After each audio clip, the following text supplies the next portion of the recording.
자, 2019년 한국금융미래포럼 패널 토론을 본격적으로 시작하겠습니다. 토론에 함께 해주실 분들 먼저 소개해 드리겠습니다. 지금 소개를 받으신 분들은요, 무대 위로 한 분씩 자리해 주시면 감사하겠습니다. 자, 먼저 좌장을 맡아서 진행해 주실 임종용 전 금융위원장님입니다. 네, 권대영 금융위원회 금융혁신기획단장님. 네, 그리고 정유신 서강대 교수이자 핀테크 지원센터장님입니다. 네, 그리고 조영서 신한금융지주의 디지털 전략팀 본부장님입니다. 김태훈 레이니스트 대표이사님. 자, 마지막으로 신원근 카카오페이 부사장님도 단상으로 모시겠습니다. 자, 이제 지금부터는 임종영 전 금융위원장님께서 토론을 잘 진행해 주시겠습니다. 네, 여러분 안녕하십니까. 임종용입니다. 작년에 이어서 올해도 또 종합토론 사회를 맡게 되었습니다. 한국금융신문이 우리 금융계에서는 아무튼 가장 선두이자 대표적인 언론 매체입니다. 그래서 한국금융신문이 개최하는 포럼 역시 우리 금융계에서는 꼭 놓쳐서는 안 될 그 아주 중요한 의미를 가지고 있습니다. 그런 의미에서 지금 2시부터 시작해가지고 거의 2시간 40분 동안 그리고 앞으로 6시까지 남은 시간 함께 해주시는, 자리에 듣지 않고 함께 해주시는 우리 방청객 여러분께 감사의 말씀드립니다. 뭐 여러분 잘 아시겠습니다만 세계 각국이 어떻게 성장할 것이냐 하는 전략은 되게 이런 데에 모아지는 것 같습니다. 4차 산업혁명, 이 신기술을 어떻게 산업에 접목을 시킬 것이냐. 그래서 새로운 경쟁력을 갖추고 또 새로운 시장을 만들어서 좀 더 발전의 모멘텀을 삼을 것이냐 하는, 거기에 모든 국가가 전략을 세우고 있습니다. 이러한 성장 전략은 한마디로 말하면 오늘 포럼의 제목입니다만은 그것을 혁신성장이라고 합니다. 혁신성장을 위해서 금융이 무엇을 해야 할 것이냐 하는 금융의 역할은 대개 두 가지로 나타날 수가 있습니다. 첫 번째는 4차 산업혁명의 결과물로 나타나는 신기술을 산업화하는 과정에서 이를 뒷받침하고 그리고 지원하는 그러한 진정한 인프라로서의 기능이 첫 번째일 것입니다. 지난 3월에 금융위에서도 혁신금융 추진 방향이라는 구체적인 앞으로 이 정부 금융정책의 근간이 되는 방안을 마련한 바 있습니다. 그래서 부동산 담보, 가계대출, 뭐 우리가 아주 익숙한 이런 분야에서 앞으로는 미래 성장성, 자본시장 이 중심의 금융의 파라다임을 만들겠다 하는 그런 슬로건을 걸고 구체적인 방안을 담고 있습니다. 두 번째는 금융 자체가 혁신의 리더가 되겠다 하는 리더의 역할을 하는 것입니다. 앞서 정유신 교수께서 발표에서도 밝히신 바와 같이 이 아날로그 시대와는 달리 디지털 시대에서 금융이 실물보다는 훨씬 빠른 그런 혁신의 리더를 역할을 할 수 있기 때문입니다. 4차 산업혁명의 신기술을 금융 영역의 곳곳에 스며들게 해서 싸고 편리하고 빠른 그런 금융 서비스를 만들어내는 것, 이게 바로 혁신이다 하는 것이죠. 거기에 금융이 혁신을 이끈다 하는 것입니다. 정말 질풍노도의 속도입니다. 그 속도로 이루어지고 있는 이 핀테크 경쟁이 이제는 금융회사의만의 영역이 아니라 국가 간의 경쟁이 되고 있습니다. 즉 금융 부분에서 혁신 성장을 선도하고 있다, 이렇게 말씀드릴 수 있습니다.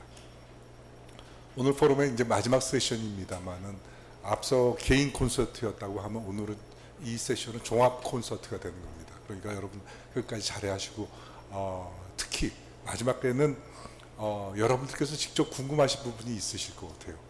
그런 부분은 오늘 발표자, 특히 오늘 권대영 국장이 끝까지 자리를 해주고 있습니다. 원래 사실 지금 들어가야 됩니다. 아까 소개해드린 그 코리안 핀테크 위크라고 하는 아주 중요한 행사를 앞두고 있어서 아까 위에 사무실에 올라가가지고 또 그거 보도자료 만들고 뭐 안 만들고 이러고 있더라고요. 근데 못 가게 하고 끝까지 이 자리에 남게 한 것은 전임위원장으로서 붙여봤습니다만은 여러분들께서 가지고 계신 궁금증을 어떻게든지 해결해 드리고 가는 게 좋겠다라는 생각에서 오늘 끝까지 이렇게 잡아놨습니다.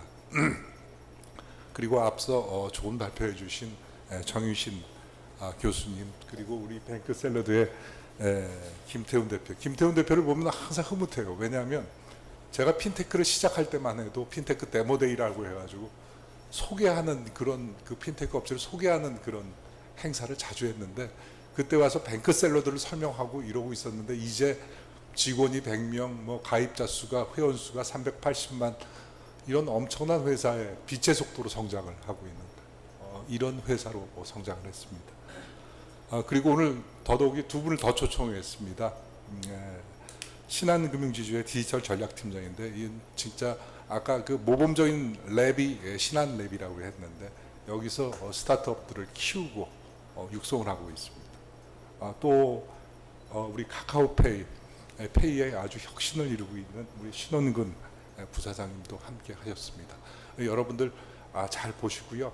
이따 꼭 질의 시간에 한번 궁금한 거 있으면 한번 여러분들 직접 한번 얘기를 해주셨으면 좋겠고, 아울러서 좋은 제안이 있으면 함께 해주셨으면 좋겠다 하는 말씀을 드리겠습니다. 그럼 먼저 우선 신한금융그룹의 우리 조본부장께서 스타트업 협력 프로그램인 그 신한 퓨처스랩 이것을 한번 소개를 해주셨으면 좋겠습니다. 네, 방금 임종현 전 위원장께서 소개해 주신 신한금융그룹 디지털 전략팀의 본부장을 맡고 있는 조영서입니다. 오늘 그 패널 토론에 앞서서 요청 받기를 아까 잠깐 권대영 국장님이 말씀하신 저희 신한 퓨처스랩이 어떻게 한국의 핀테크 업체, 더 나아가 스타트업들과 상생을 하면서 육성을 하고 있는 거에 대한 소개를 좀 부탁을 받아서요. 한 5분에서 10분 정도만 저희 프로그램에 대해서 이때까지 연역과 향후 계획에 대해서 잠깐 말씀드리도록 하겠습니다. 실제로 엑셀러레이터라는 게 아까 임종현 위원장님이 15년도에 저희 핀텍의 활성화를 하면서 14년, 15년 정도의 많은 핀텍 업체들이 생겨났고, 그것에 맞춰서 많은 금융기관들이 15년도에 이런 저희 퓨처스를 비롯해서 금융기관의 엑셀러레이터 모델을 한국에서 만들게 됩니다. 한 미국에 비해서는 한 3년 정도? 좀 뒤졌다고 생각되는데, 지금은 굉장히 많이 프로그램이 발전이 돼서 거의 캐치업을 많이 했다고 저희는 느껴집니다.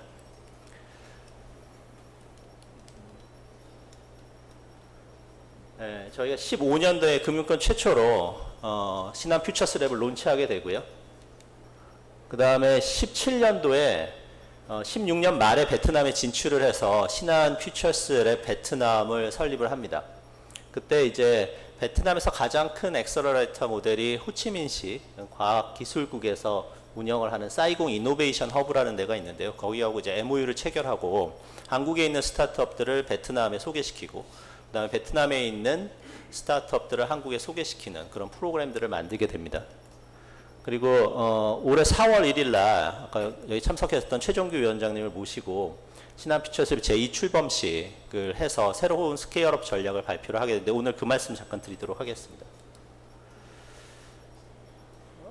지금 한 5년 정도 됐고요. 올해까지 올해 4월에 이제 모집을 해서 올해는 한 40개 업체가 육성이 될 상황입니다. 그래서 이 베트남까지 합치면 저희가 한 110개 이상, 112개 기업들을 육성을 하게 되는데요. 지금까지 한 43건의, 4기까지 43건의 해본 모델을 발굴하고 24개 사에 실질적으로 저희 금융그룹의 직접 투자 금액이 한 83억 정도 됩니다. 그거 이외에도 저희 같이 멘토로 활용하시는 벤처 캐피탈 사가 투자했던 금액들은 그보다 훨씬 크고요. 포트폴리오를 보시면 이 112개 업체들의 포트폴리오 보시면 일단 핀텍이 한 50여 개에서 한 60여 개 업체로 과반수 정도를 차지를 합니다. 핀텍의 한국의 그 분야들을 거의 망라하는데요. P2P 랜딩, 그 다음에 페이먼트, 주로 이제 데이터 분석, 아까 뭐 약간 화두가 됐던 뭐 블록체인이나 인슈어텍, 그 다음에 뱅크샐러드 같은 PFM 모델, 핀다 아까 소개가 좀 됐었죠. 그 다음에 주로 이제 AI 로보 어드바이저, 그다음에 아까 이런 디지털이 발전할수록 사이버 시큐리티 보안이 중요하기 때문에 보안 인증 이런 업체들로 망라가 되고요. 저희가 최근에는 이제 핀텍 이외에도 4차 산업 관련해서 업체들을 받아서 육성을 하고 있기 때문에 특히 저희 보험하고 직접 연관이 있는 헬스하고 메디컬 테크놀로지, 그 다음에 더 나아가서는 에듀케이션, 최근에 이제 디지털 마케팅, 그 다음에 사회적 기업까지 저희가 육성의 대상에 포함을 시키고요. 그 다음에 특히 유통과의 결합 혹은 소비재하고의 그 융복합 때문에 리테일이나 컨슈머 서비스, 그 다음에 비즈니스 솔루션 프로바이더, 4차 산업과 관련된 IoT, 제조, 그 다음에 매뉴팩처링, 그 에너지까지 좀 망라를 하고 있습니다. 그 다음에 뭐 서브 기술로 AR, VR까지 이제 보고 있고요. 저희가 한 24개 업체 정도에 투자를 했는데 3개 업체 정도에는 10억 이상을 투자를 했고요. 그 다음에 8개 업체에는 한 1억 이상, 그 다음에 보통 기본적으로는 저희가 3천만 원 정도 투자를 하고 있기 때문에 한 13개 업체에 3천만 원 이상을 투자하고 있는 상태입니다. 5기까지 매년 지원 기업의 수가 그 기하급수적으로 늘어나고 있고요. 최근에 했던 40개 5기 모집에는 한 652개 업체가 지원을 했습니다. 근데 지원 업체들을 보면 18년도에 새로 6월에 설립한 기업들도 있어요. 그래서 한국의 스타트업의 생태계가 정말 빠르게, 그다음에 양적으로, 질적으로 굉장히 빠르게 확장됐다는 걸 저희 이제 피부로 느끼고 있고요. 전체 다 지원한 업체들을 보면 1250개 정도인데 타 금융의 엑셀러레이터 대비 한 3배 정도 되는 규모라고 저희는 생각하고 있습니다. 보통 뭐 다 실감하시겠지만 현장에서 이 스타트업이 5년 지났을 때 한국도 비슷한데 생존할 확률이 30% 정도밖에는 되지 않습니다. 근데 이런 육성 업체를 잘 하면 저희 과거의 경험으로는 1기, 4기까지의 대부분 5년 이상 경과된 기업들인데 생존율이 90%를 넘고 있습니다. 저희 이 퓨처스랩은 저희 혼자만이 운영할 수 있는 모델은 아니고요. 여러 가지 생태계에서 여러 지원 기업들 혹은 멘토들이 도와주고 있습니다. 한 멘토만 하더라도 60명 이상의 각 분야의 전문가들이 도움을 주고 계시고, 그 다음에 VC를 포함한 인베스트먼트 기관들이 40개가 넘고요. 그 다음에 정부에서도 저희가 같이 협력을 하고 있고, 그 다음에 같은 엑셀러리 기관, 이종이건 동종이건 10개 이상의 업체들과 협력을 하고 있습니다. 당연히 저희 신한 파이낸셜 그룹의 그룹사들이 지원을 하고 있고요. 이 인프라가 되게 중요한데 저희 디지털 캠퍼스라든지 퓨처스랩에 있는 공간을 제공하기도 하고, 아까 아마존 웹 서비스나 퍼블릭 클라우드에 있어서 핀텍 업체들은 대부분은 다 자기의 시스템을 구축하지 않습니다. 대부분 퍼블릭 클라우드를 이용하기 때문에 그것들을 이용할 수 있게 인프라를 제공을 하고 있습니다. 주로 이분들이 저희한테 요구하는 니즈라는 것은 특히 채용과 관련된 혹은 이제 법무에 관련된 이런 조언들도 필요로 하고요. 정말 이 엑셀러레이터라는 것은 거의 그 시리즈 A 들어가기 전 단계에 보통 시드머니라든지 시리즈 A까지를 보통 타겟으로 하고 있는데 시리즈 A, B, C, D까지의 대부분의 핀텍 업체들이 있어서 A 펀딩이 되면 한 1년 6개월 정도 되면 다시 시리즈 B로 넘어가야 됩니다. 이 기간에 지속적인 투자가 연결이 되지 않으면 결코 유니콘으로 선정을 할 수 없기 때문에 역시 투자에 대한 지원을 굉장히 중요하다고 말씀들을 하시고요. 이게 기업에 대한 경영과 성장을 시키는 전략이 굉장히 중요하기 때문에 이 안에서도 정말 잘하는 분들끼리 네트워킹이 잘 돼야 된다는 게 있고요. 당연히 교육 프로그램 필요하고, 요새는 핀텍 업체들 자체도 저희도 마찬가지지만 인재 혹은 개발자를 찾기 굉장히 힘듭니다. 그래서 그런 내부적인 개발 기술자들과 매칭시키는 것이 굉장히 중요하다고 말씀들을 해주셔서 저희가 이번에 스케일업 전략을 다시 2기 출금세에 맞춰 짜면서 몇 가지 좀 보강을 했습니다. 저희 프로그램을. 그분 잠깐 소개해드리도록 하겠습니다. 일단 모집 영역은 핀텍을 포함해서 4차 산업의 각 분야로 이제 확대를 했고요. 그 다음에 저희가 아까 말한 1250개 기업들 중에 저희는 지금 그때는 그 프로그램에 참여를 못했지만 지금 다시 참여를 하고 싶은 분들도 분명히 있을 거라 생각을 해서 그거 1250개 기업 플러스 알파를 지금 기업 DB화하고 있습니다. 그래서 상시로 재발굴시켜서 다시 프로그램에 입성을 시키고, 아니면 지금은 이런 엑셀러레이터가 필요 없지만 투자는 다 필요한 단계이기 때문에 투자의 툴로서, 투자의 DB로서 지금 구축을 하고 있고요.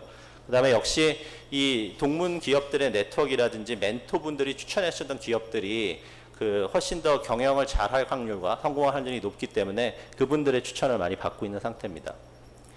프로그램에 있어서도 오늘 뭐 정유신 교수님 많이 얘기하셨지만 결국 이런 프로그램으로 대부분 구성이 되어 있을 텐데요. 인프라 지원은 이제 머스트라고 생각이 되고요. 더불어서 이 인재를 찾는 부분이 있어서 상당히 애로점을 겪고 있기 때문에 저희가 8월 정도에 대규모의 취업 검락을 통해서 저희 퓨처스랩 한 100여 개 기업들을 위한 채용 박람회를 직접적으로 개최할 생각입니다. 그 다음에 저희는 이제 그 투자뿐만 아니라 기업금융 쪽에 RM들이 있기 때문에 각각 전담 RM을 배치를 해서 토탈 자금 지원 솔루션을 갖다가 제공해 드릴 생각이 있고요. 결국은 나중에 이 모든 것들을 지나게 된다면은 엑짓을 하거나 혹은 더 성장시킬 단계들이 필요한데 엑짓을 위한 M&A나 IPO 서비스도 장기적으로 제공해 드릴 생각입니다. 그 다음에 정말 중요한 것은 한국은 5천만 명밖에 안 되는 시장이기 때문에 저희가 정말 유니콘 기업을 육성한다고 생각을 하면 한국만의 시장을 대상으로 스타트업이 비즈니스를 전개해서는 좀 좁은 시장이라고 생각이 돼서 해외 진출, 아까 정부의 건국장님도 얘기하셨지만 해외 진출 자체를 지원해드리는 그 플랜을 갖고 있고, 그러기 위해서는 저희 자체가 동남아에 포스트나 프레센스를 가져야겠다고 베트남 이후에 생각을 해서 올해 인도네시아 진출을 하고 후년도에는 더 다른 국가들로 지금 진출할 계획을 갖고 있습니다. 역시 투자 부분에 있어서 최근에 이제 최근 향후 한 5년에 걸쳐서 250억 정도의 저희 핀테크 투자 펀드를 자체를 조성해서 그 펀드에서 자금 지원을 해드릴 계획을 하고 있고요. 그것을 정부와 좀 논의를 해서 진행시킬 생각입니다. 그 다음에 아까 여러 가지 기업 DB들을 만들고 있는데요. 그 풀을 한 6천 개 정도 DB를 구축을 해서 저희가 혁신성장 펀드를 한 2조 규모를 지금 조성을 했습니다. 거기서 직접 투자하고 혹은 간접 투자의 메커니즘을 만들도록 하겠습니다. 결국 현재는 이제 한국과 베트남을 중심으로 이제 비즈니스를 하고 있는데 2020년까지 추가적으로 인도네시아, 인도, 일본까지 계획을 하고 있고요. 그렇게 해서 아시아 지역에 있어서의 네트워크를 형성을 해서 저희 한국의 스타트업들이 동남아로 진출할 수 있는 지원을 해드릴 생각이 있고, 역으로 한국의 우수한 기술을 배우고 싶은 인도네시아나 베트남 지역의 스타트업은 한국에 초청을 해서 저희가 한국의 기술들을 가르쳐 드릴 생각입니다. 그래서 2023년까지는 단기적으로 글로벌 엑셀러레이터 프로그램으로 성장하는 것이 저희 목표인데요. 이런 에스퍼레이션이 달성이 된다 그러면 한 2023년까지 저희 1기부터 투자했던 기업주 중에 한 3개 정도를 유니콘 정도로 육성을 하고 한 3,000명 정도의 일자리를 창출하는 것이 저희의 목적입니다. 간단하게 여기서 저희 시스템 퓨처스랩의 소개를 마치도록 하겠습니다. 감사합니다. 네, 계속해서 그 지급결제 혁신의 아이콘이라고 하면 카카오페이라고 할 수 있습니다. 우리 카카오페이가 앞으로 뭘 할 건지 하는 계획을 들고 왔습니다. 우리 신부사장께 설명을 부탁드리겠습니다.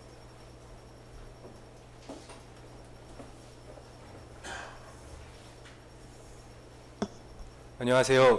카카오의 금융 플랫폼을 관장하고 있는 카카오페이에서 전략 담당하고 있는 신원근입니다. 오늘 이 자리를 통해서 간단하게 카카오페이가 무슨 일을 해왔고, 그것보다 더 중요하게는 앞으로 지금 정부의 정책 기조와 발맞춰서 어떠한 일을 해나갈 것인지 간략하게 소개를 드리도록 하겠습니다. 누구나 다 아시다시피 카카오페이가 시작한 거는 국내 최초로 온라인 간편 결제 서비스를 제공한 것이고요. 그리고 모바일을 통한 오프라인 결제를 가장 열심히 하고 있는 업체 중에 하나입니다.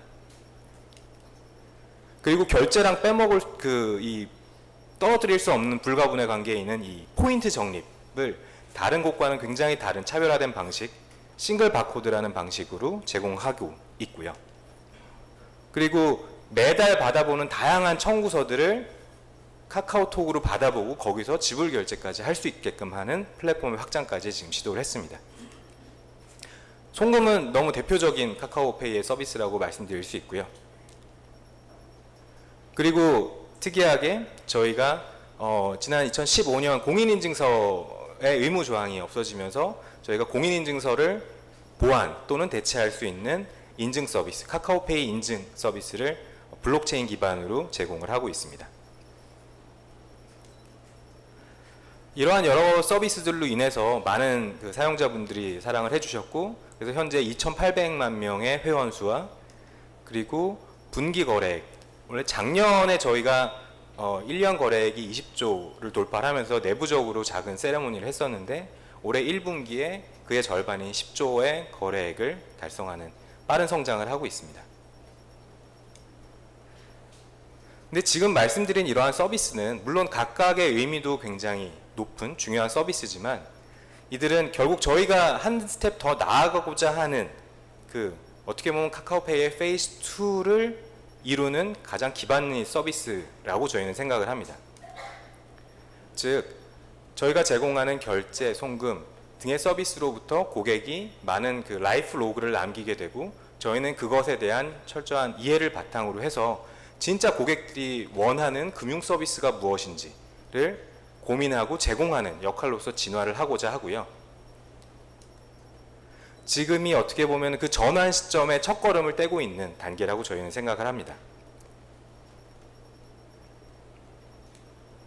여기까지는 좀 빨리 말씀을 드렸고요. 이제부터가 좀 본격적인 얘기가 될 것 같습니다. 그럼 저희가 그 두 번째 단계, 페이스 2에 발을 내디디면서 굉장히 어떻게 보면은 지금 정부에서 많이 리드를 해주시고 계신 규제의 변화가 저희의 힘을 실어주는 기제로 많이 작용을 하고 있습니다.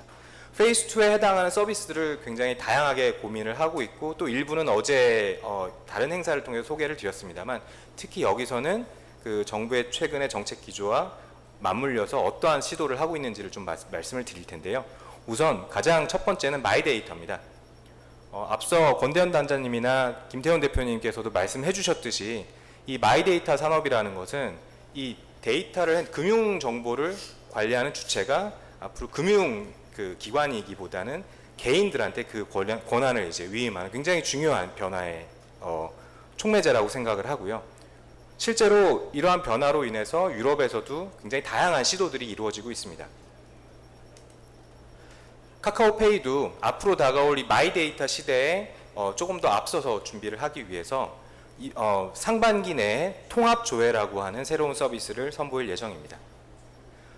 통합조회라는 것은 고객이 갖고 있는 모든 금융의 흔적들, 뭐 예를 들어서 내가 신용카드를 사용한 내역, 아니면은 은행 계좌에 있는 나의 자산, 이런 부분들을 카카오톡 안에서 바로 쉽게 조회를 할 수 있게끔 하는 서비스를 제공하는 것이고요. 앞서 김태원 대표께서 말씀해 주신 뱅크 샐러드나 브로콜리 또는 핑크라는 여러 서비스들과 그 유사한 점을 가지고 있습니다. 저희는 여기서 세 가지 차별적인 그 피처를 가지고 조금 더 저희가 제공하고자 하는 서비스를 어필하고자 하고, 또 한편으로는 이 마이데이터에 대한 드라이브에 있어서 조금 더 이제 힘이 되보고자 하는데요. 그 세 가지 특징이라고 하면은 첫 번째 보안, 그리고 두 번째는 접근의 용이성, 세 번째는 금융정보와 비금융정보의 통합이라는 요 세 가지 테마로 조금 더 차별점 있는 서비스로 다가가고자 합니다. 결국은 그리고 마이데이터 산업의 궁극적인 지향점이라고 하면은 고객이 진짜로 필요로 하는 금융 서비스는 뭘까, 금융 상품은 뭘까라는 것을 이해해서 맞춤화된 오퍼링을 할 수 있는 단계까지 진화하는 것이라고 생각을 하고, 저희는 그 첫 발자국으로서 이 통합조회, 그러면 앞으로 이제 마이데이터가 제도화되고 나면은 이 부분을 더 발전시키면서 예를 들어 옆에 계신 그 김태원 대표님의 뱅크 샐러드와 일정 부분 경쟁 또는 상호 보완을 해가면서 계속해서 발전을 해나가고자 합니다. 두 번째로는 전자문서입니다. 대표적으로 여러 가지 정부나 공공기관에서 나오는 고지서들, 예를 들어 대표적으로는 세금고지서 같은 것들이 있을 텐데요. 그런 것들은 대부분 우편을 통해서 내가 우리 집의 우편함을 열어봐야지만 확인할 수 있습니다. 까딱 잘못해서 제가 그거를 확인하는 것을 늦게 했다거나 옆집 분이 제 거를 대신 픽업해 가면은 저는 돈을 제때 못 내고 오히려 이제 약간의 페널티를 더 내야 되는 이제 그런 불이익을 받을 수도 있는데요. 저희는 최근에 이 공공기관에서 발행하는 문서에 대해서 전자적으로 발송할 수 있는 그 권한을 규제 샌드박스를 통해서 허용을 받았고요. 이것에 기반해서 화면에서 보이는 굉장히 다양한 전자문서들을 우편이 아닌 카카오톡을 통해서 고객들한테 발송을 드리고 그리고 저희의 인증 서비스를 통해서 본인이 열었다라는 것까지 확인해서 이 상호의 정보 간의 교류가 훨씬 더 명확해질 수 있게끔 하는 서비스를 제공할 예정입니다. 마지막으로 말씀드릴 것은 소액여신 서비스입니다. 이 부분은 금융결제 인프라 혁신 방안을 올해 이제 금융위에서 발표해 주시면서 여기 많은 분들도 이미 인지하고 계신 내용이라고 생각을 합니다. 저희도 이 정부가 이 발표한 이 취지에 의거해서 서비스를 기획을 하고 있고요. 여기서는 저희가 어떠한 서비스를 제공하려고 준비하고 있다라는 얘기보다는 이것이 갖고 있는 의미를 좀 더 말씀을 드리고 싶습니다. 실제로 비슷한 서비스를 제공하고 있는 알리페이의 사례를 말씀을 드리면 알리페이에서는 후아베이와 지에페이라고 하는 두 가지 여신 서비스를 제공하고 있습니다. 굉장히 큰 금액을 빌려주는 것은 아니고요. 작은 금액을 빌려주는 겁니다. 후아베이 같은 경우에는 당장 내가 융통할 돈은 없으나 아니면은 올해 여름에 휴가를 가야 되는데 지금 비행기 티켓을 끊어야 될 때 이때 그 소액을 미리 빌려주고 할부로 결제를 할 수 있게끔 하는 서비스입니다. 지에페이는 그것보다는 당장 현금이 필요할 때 소액의 현금을 쓸 수 있게끔 하는 서비스고요. 근데 이 서비스의 의미가 뭐냐? 물론 유저 입장에서는 당장의 현금 니즈, 이 금융적인 니즈를 해소할 수 있는 방안이 되겠지만 더 중요한 것은 향후에 여기서 말씀드리는 이러한 어떻게 보면 아직까지는 금융 소외자들 또는 틴파일러라고 하는 이런 분들이 본격적인 금융 니즈가 생겨서 금융기관을 찾아갔을 때 그 사람의 진짜 신용도에 맞는 서비스를 받을 수 있게끔 하는 사전 데이터가 된다라는 것이고요. 저희도 그 취지에 맞춰서 미리 뭐 예를 들어서 국내로 보면은 아직 그 사회생활을 하지 않은 사회 초년생들 아니면 학생들 이런 분들이 현명한 금융 생활을 할 수 있도록 하는 그러한 기제를 이 서비스를 통해서 마련을 해보고자 합니다.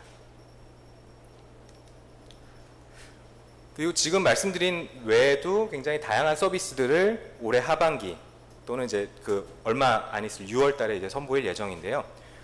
예를 들어서 환전 또는 보험 그리고 대출 중개 같은 여러 가지 서비스를 지금 기획을 하고 있습니다. 그리고 이 서비스들은 각각이 독립적인 게 아니라 서로 간의 유기적인 결합을 통해서 결국 유저한테 베네핏을 제공하고자 하고요.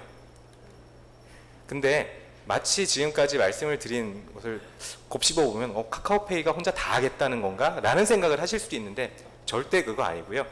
아까 비슷한 얘기를 김태훈 대표께서도 하셨다고 생각을 합니다.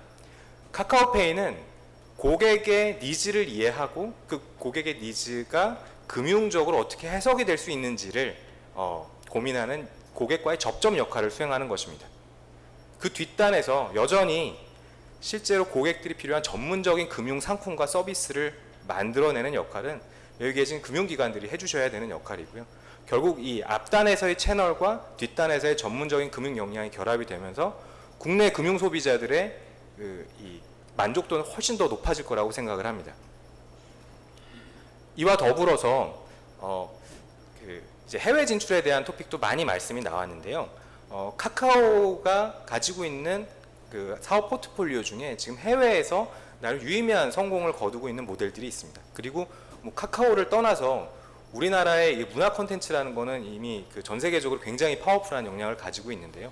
거기에 기술적인 역량이 덧붙여지고 저희가 그런 플랫폼을 제공하면서 해외로 나간다라고 했을 때 저희뿐만이 아니라 그런 해외 소비자들한테 금융 상품과 서비스를 제공하고자 하는 기존의 금융기관들이 결국 윈윈 모델을 만들 수 있을 거라고 생각을 하고요. 그래서 이 부분은 같이 상생을 하면서 결국 국내 금융의 이 파이를 키워나가자라고 하는 다소 정치적인 너무 뻔한 얘기를 한 말씀 드리고 또 이러한 그 과정에서 지금까지 해주셨듯이 금융당국이나 입법부에서도 적극적으로 많은 지원을 해주시기를 부탁의 말씀을 드리면서 제 말씀 여기서 마치도록 하겠습니다. 감사합니다.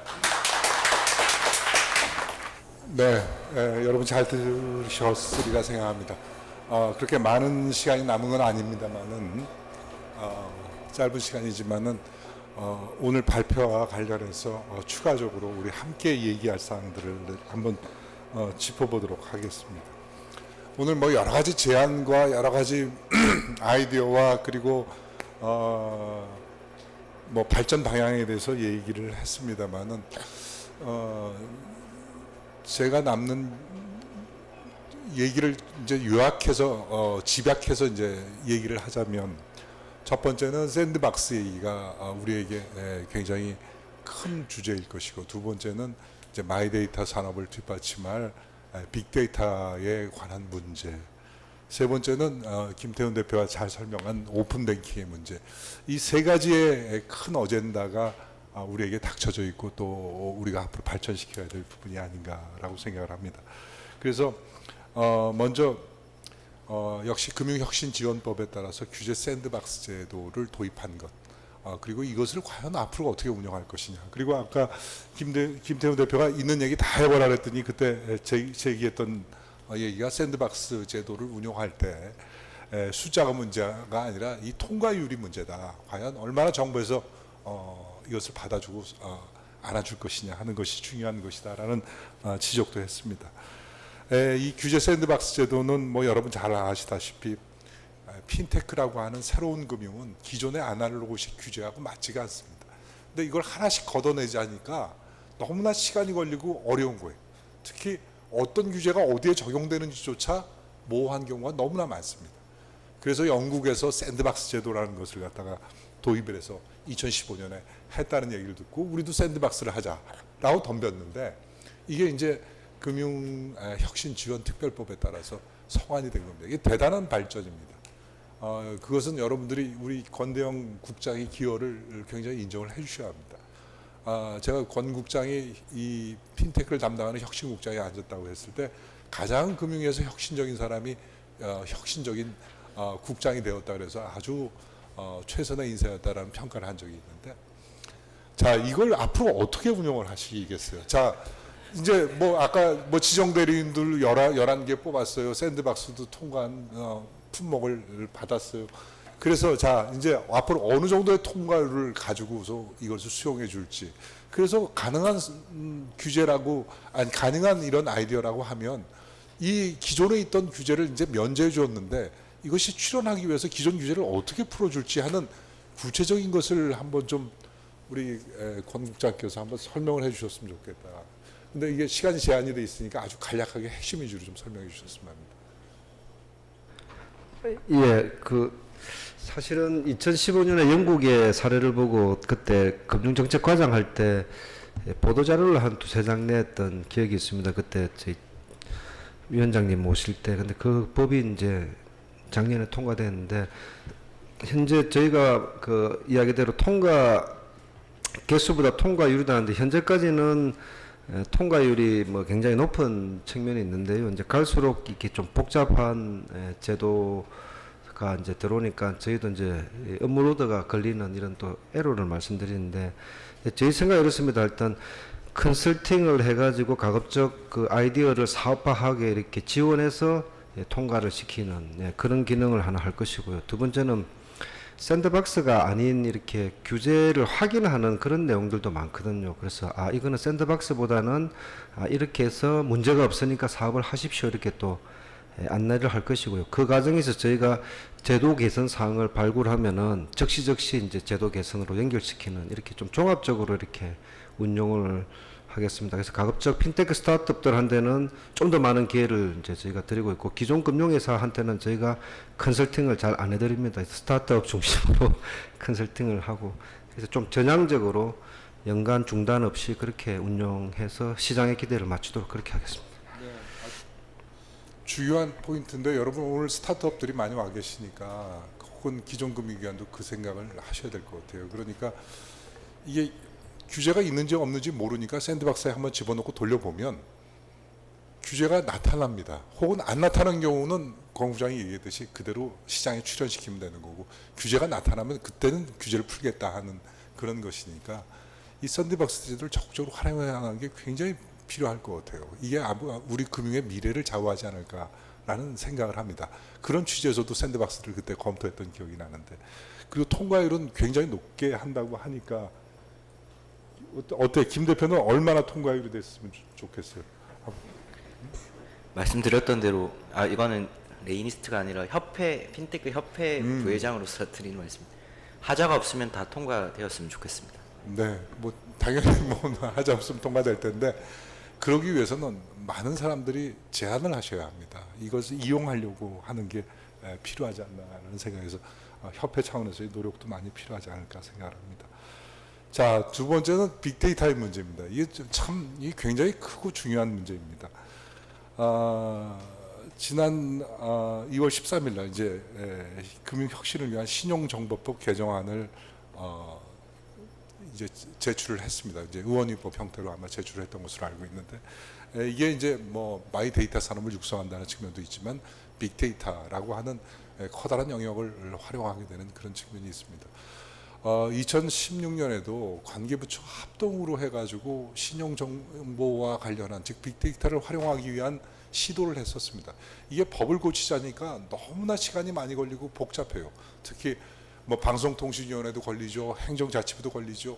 여러 부처가 문제가 돼서 아예 가이드라인을 만들어서 운영하는 게 어떻겠느냐. 그럼 빨리 빅데이터 산업을 활성화시킬 수 있겠다. 그래가지고 비식별 지침이라는 것을 정부 합동으로 만들었는데 그 지침에 따라 처리한 기업들이 시민단체에 고발이 됐어요. 법적 근거 없이 자료를 함부로 활용했다 그래서 이제 법을 본류에 맡겨서 고쳐야 되는 그런 단계에서 오늘 최은열 의원님 계셨으면은 그걸 약속을 받는 건데 지금 마침 안 계셔가지고 자 신용정보법 개정이 3법입니다. 신용정보법, 개인정보보호법, 정보통신망법. 이거 앞으로 개정 전망이 어떻습니까? 한번 정부 측에서 한번 얘기를 먼저 하시는 게 좋을 것 같아요. 지금 이제 그 국회 사항은 지금 여야 통틀어서 이제 데이터 경제 활성화를 위해서 이 법이 필요하다는 데는 상당히 이제 공감대가 되어 있는 것으로 저희는 판단하고 있고요. 저희도 국회를 위해서 열심히 노력해야 되겠지만 여기 계신 언론분들 여기 또 참여하고 있는 분들이 이 법을 반드시 통과돼야 된다고 힘을 좀 모아주시면은 빠른 시일 내에 통과될 것으로 일단 저희는 예상하고 있습니다. 네. 아까 핀테크 협회 차원에서 해야 할 일들이 좀 있을 것 같아요. 이 법들을 통과시키기 위해서는 실제 가장 이해관계 있는으로서 뭐 좀 구체적으로 어떻게 해 나갔으면 좋겠다라는. 네. 일단 협회 차원에서 이 그 마이데이터법을 거의 모든 핀테크 회사들이 다 반기고 있는 상황이고요. 그리고 나아가서는 저희는 말씀하신 빅데이터 그리고 4차 산업혁명에 있어서 데이터 경제를 활성화시키기 위한 방식이 크게 세 가지가 있는데 하나가 이제 그 빅테크 회사들이 지금 하고 있는 서비스 플랫폼이 되어서 데이터를 가져가는 방법, 활용하는 방법. 두 번째는 비식별 가명화 처리하는 방법. 그리고 마지막으로는 마이데이터라고 해서 고객에게 데이터 소유권과 이동권을 보장해서 이 데이터를 활용하는 방법이 있는데 이 마지막 방법을 이 금융에서 처음 실험하는 것이 되게 대단한 의미가 있다라고 보고 있습니다. 결국 향후에는 여러 가지 이 데이터가 융합되는 마이데이터 인프라가 펼쳐질 텐데 이것에 대한 인증부터 안전, 동의 이런 데이터 테크놀로지들이 창발할 수 있는 최초의 실험이 된다라는 것이고요. 결국 이 데이터 융합이 1년이 늦어지면 이 데이터를 활용한 AI 기술들은 거의 10년의 격차가 순식간에 벌어지기 때문에 국가적인 차원에서도 이런 부분들이 빠르게 도입되어야 된다라는 입장이 저희 협회 입장이라고 보시면 될 것 같습니다. 우리 정 교수님한테 한번 좀 말씀을 하면 이 법들의 개정에 그 데이터, 빅데이터를 활용한다는 것, 금융에서 특히 빅데이터를 활용한다는 것, 아까 좋은 설명을 여러 가지로 해주셨는데 이 의미를 어떻게 잘 설명할까요? 가령 국회의원이 계신다. 그러면은 그 국회의원한테 이 법 통과시켜야 됩니다. 근데 왜 통과시켜야 되는지를 무슨 논리 가지고 어떻게 설명을 해야 좋겠습니까? 위원장님. 굉장히 전혀 저희 시나리오 없이 지금 막 하는 거니까 여러분들. 제가 약간 반성하고 있어요. 그러니까 지금 여기 오늘 이거 하고 이제 우리 정말 중요한 또 박람회 끝나자마자 우리 협회랑 그동안에 뭐 얘기는 좀 했는데 국회 쫓아가서 좀 얘기를 좀 드리고 이렇게 해야 되겠다. 누구를 만나 뵈야 되나 좀 그 생각하고 있었습니다. 근데 잠깐 아까 제가 설명할 때도 좀 말씀드렸지만 개인적으로는 빅데이터 중요하다는 거 인정을 다 하시는데요. 근데 이제 개인정보 이런 것 때문에 지금 서로 이제 사회적인 합의가 좀 느려지고 있는데 AI에 대해서는 뭐 좋고 싫고 떠나가지고 다 이제 지금 그쪽으로 간다. 무섭게 쉽게 그리고 그쪽으로 빨리 가지 않으면 안 된다는 것은 뭐 어떤 쪽에 계신 분들도 다 공감을 하시는 것 같아요. 그래서 근데 이제 빅데이터는 지금 빅데이터하고 AI는 저는 개인적으로 동격이라고 생각하거든요. 같은 거다 거의. 그러니까 과거에 한 3, 40년 전에는 뭐 빅데이터 AI가 이렇게 룰 베이스라고 해가지고 사람들이 이렇게 이런 룰에 따라서 해달라. 마치 지금 금융회사들이 그 SI 옛날에 불러가지고 우리 이렇게 이게 필요하니까 이렇게 짜달라 이런 거였었는데 지금은 이제 그런 쪽이 핀텍 업체라는 그런 유분에서 시장하고 직접 만나가지고 바로 거기에 가장 필요한 것들 같은 기준을 잡고 그 기준에 따라서 옵티멀한 솔루션을 갖다 제공을 하잖아요. 근데 이제는 엄청나게 빅데이터가 많아졌기 때문에 3, 4년 전에 그 몰라서 그런 게 아니라 그 당시 그런 빅데이터가 모바일이나 이런 그 온라인 통해서 나오지 않았었기 때문에 그렇게 못했는데 이제는 그게 나오니까 데이터를 다 주고 정보를 네가 알아서 옵티멀한 알고리즘을 짜서 그 옵티멀한 알고리즘에 기초해 갖고 옵티멀한 솔루션을 만들어내라고 하는 게 지금 머신러닝, 딥러닝이거든요. 그러니까 사실은 지금 빅데이터 이꼬로 그 AI다. 그러니까 AI가 정말 이거 잘못하면 국가적인 존명 그까지 다 되고 있는 입장이니까 이 빅데이터를 동격으로 생각하시고 좀 진지하게 해달라 하는 말씀을 꼭 드리고 싶고요.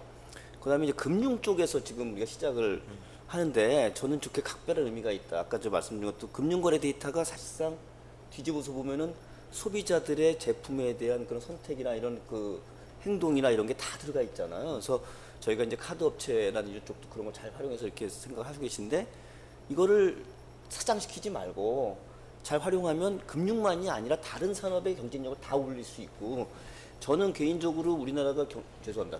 IT 강국이었던 것이 IT라는 한 산업만의 이슈가 아니고 IT가 인프라이기 때문에 다른 쪽 경쟁력을 다 높였잖아요. 다른 산업에. 그래서 우리가 좀 나름대로 그 수출도 많이 하고 그랬다고 생각하거든요. 금융이 그런 역할을 하게 해달라. 그렇게 얘기를 드리고 싶습니다. 여러분 설득되시겠죠? 이 정도 말씀하시면. 그러니까 결국 요는 앞으로 우리 미래의 흥망성쇠를 좌우할 열쇠가 이 데이터를 과연 어떻게 활용할 것이냐 하는 그것이고 전 세계 정보의 50%는 금융에 있다고 합니다. 그러니까 뭐 21세기 원유라고 하는데 원유의 절반이 금융에 있는 셈이죠. 그런 차원에서 보면은 이 데이터를 어떻게 앞으로 활용하도록 인프라를 만들고 제도를 만들 것이냐 하는 것이 결국 우리 경제의 흥망성쇠를 좌우한다 이렇게 봐도 다름이 아닐 것 같습니다. 이러한 의미에서 보면은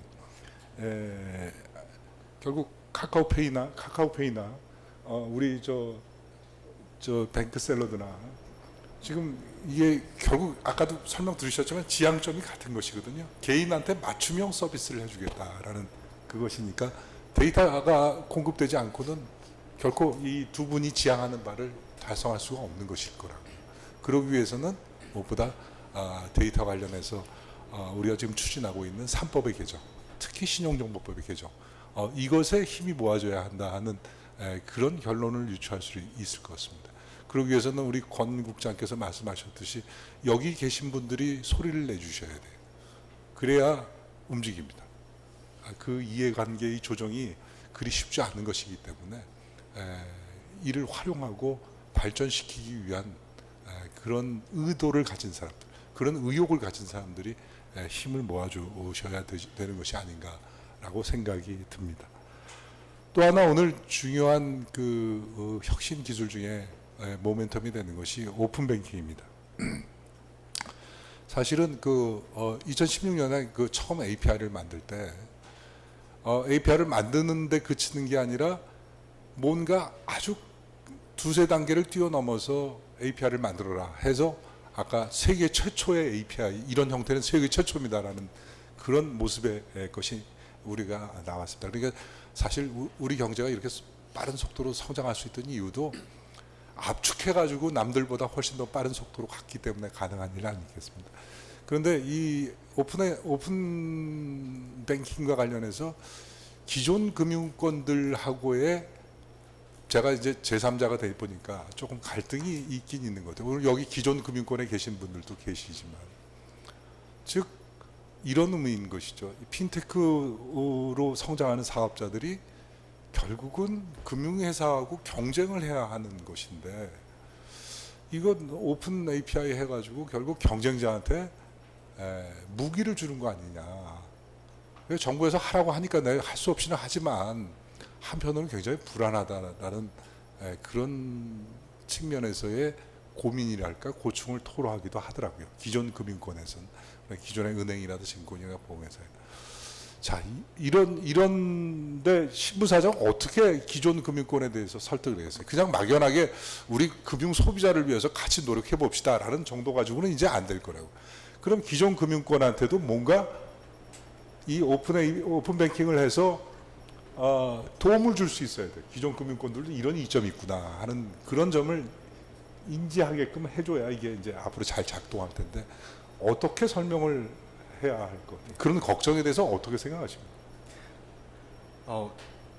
우선 어떻게 보면은 좀 짧은 호흡으로 봤을 때는 수익을 감소시키는 원인이 될 수 있다라고 생각을 합니다. 근데 너무 이걸 단기적으로 보지 않았으면 좋겠고 좀 중장기적인 시각으로 보고 같이 호흡을 했으면 좋겠는데요. 크게 한 3가지 이유가 있을 것 같습니다. 우선 첫 번째로는 아까 저도 말씀을 드렸고 김태훈 대표께서도 말씀 주셨지만 결국은 향후에 이 금융의 판이라는 것은 고객의 접점과 그 뒷단에서 훨씬 전문적인 역량을 가지고 그 니즈에 서브하는 것으로 약간 분화가 될 수밖에 없을 거라고 생각을 합니다. 그 측면에서 이 고객의 접점이 되는 이쪽에 어떻게 보면 힘을 더 실어줘서 고객의 니즈를 정확히 파악할 수 있을까라는 부분에 포커스를 둔다 그러면 결국 윈윈 구조가 나올 거라고 생각을 하고요. 그리고 결국 이 앞단의 채널의 역할은 그 어느 특정한 예를 들어서 대한민국에 국한되는 게 아니라 해외에서도 통할 수 있는 여러 가지 서비스를 접목하면서 확장할 수 있는 계기가 될 거라고 생각을 합니다. 그런 측면에서도 지금 단기적인 이익보다는 좀 더 장기적인 이익을 보고 같이 호흡하는 이 생태계를 만들어야 되지 않을까 생각을 합니다. 제가 3가지 이유를 말씀드린다고 했는데 지금 마지막 이유를 방금 전에 까먹었습니다. 제가 생각이 나면 다시 꼭 말씀드리겠습니다. 6시 전에 생각나야 됩니다. 김태훈 대표 좀 더 할 말 있으면. 자, 기존 금융권에 대해서 어떻게 얘기를 해줘야 할 것 같습니다. 네. 그래서 아까 그 단순히 이거를 업권 간의 문제로 보는 시각도 있을 것 같지만 제가 얼마 전에 그 우리은행 황원철 CDO님께서 하신 말씀 중에 좀 기억에 남는 게 그 은행의 디지털 담당자는 은행의 디지털라이제이션을 담당하는 게 아니라 디지털의 변화를 관리하는 자다. 라고 하는 말이 되게 인상이 깊었습니다. 그래서 은행도 결국에는 이게 굳이 마이데이터뿐만 아니라 여러 가지 디지털에 있는 변화들이 일어나고 있는데 이 외부의 변화들을 협업할 건지 아니면 그러면 벽을 쌓을 건지 뭐 이런 부분에서 접근을 하셔야 된다는 생각이고요. 저희 뱅크샐러드 같은 경우에는 아까도 말씀드렸다시피 저희가 금융상품을 뱅셀 그 플랫폼을 통해서 추천했을 때 여태까지 뭐 설계사나 지점의 채널보다 훨씬 더 높은 효율과 효과성을 발휘하고 있는데 그런 부분이 저희랑 이제 API 제휴를 통해서 원활히 이루어지고 있고 실제로 그 금융사의 만족도도 되게 높습니다. 그래서 결국에는 이 변화를 어떻게 주도적으로 그 마이데이터 업체들과 시너지를 일으켜 나갈 것인가의 차원에서 보면 훨씬 더 많은 기회가 있을 것이고 그 미래의 기회는 지금 저희가 발표드린 거 이상 그거에 한 몇 배는 더 될 거라고 생각하고 그 변화를 같이 좀 적극적으로 동참해 주셨으면 하는 바람입니다. 예. 거기에 비단 금융의 수출에 대한 관점도 아까 말씀드렸다시피 있다라고 생각하고요. 예, 우리 저 신부사장이 생각이 난 모양입니다. 이거 머리가 좋으니까 금방 생각이 나요. 다행히 6시 전에 생각나서 그 마지막에 말씀을 드리고 싶었던 건 뭐냐면 핀테크로 인한 순기능을 좀 더 생각을 해보고 싶습니다. 핀테크가 등장을 하면서 우리나라의 이 금융 소비자분들이 훨씬 더 금융에 대해서 쉽게 이해를 하고 그로 인해서 트랜잭션도 많이 저희가 증가를 시키는 요인으로 작용을 했다고 생각을 하는데요. 이게 어디까지 연결이 될 수 있냐고 생각이 되면은 결국 금융에 대해서 좀 더 쉽게 이해를 하고 내가 금융이라는 것을 내 자산을 불릴 수 있는 되게 유용한 툴이구나 라는 인식으로까지 발전시킬 수 있다고 생각을 합니다. 대표적으로 우리나라 사람들의 대부분의 자산은 부동산에 묶여 있습니다. 이거는 뭐 전 세계적인 트렌드를 보더라도 너무 과도하게 이제 한쪽으로 편향되어 있는 모습인데요. 저희가 지금 시도하는 것들은 어떻게 하면 이 복잡한 금융 상품을 쉽게 이해를 시킬 수 있을까? 그리고 이 부분에 대해서 항상 모니터링을 하고 워칭을 하면서 혹시라도 변동이 있을 때 고객의 의사결정을 더 빨리 유도할 수 있을까? 이런 부분들을 고민하고 있는데 결국 이러한 그 핀테크 업체들의 노력과 그 금융기관들의 전문성이 결합이 됐을 때 결국 우리나라 자산의 훨씬 더 높은 비중을 금융산업이 안고 같이 호흡할 수 있지 않을까 생각이 돼서 요거까지 말씀드리고 싶었습니다.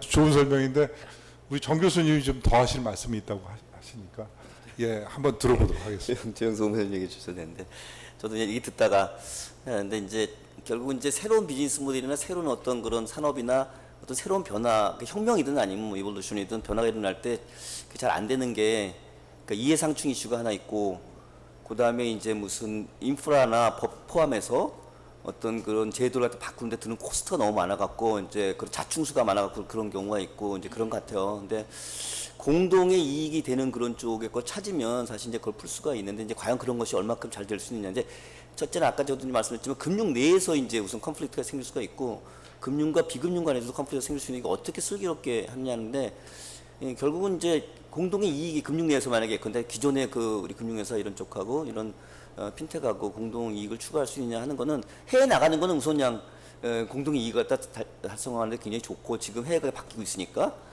그건 아주 그 국내의 어떤 다른 이슈를 벗어나서 할 수 있는 좋은 거라고 생각하고요.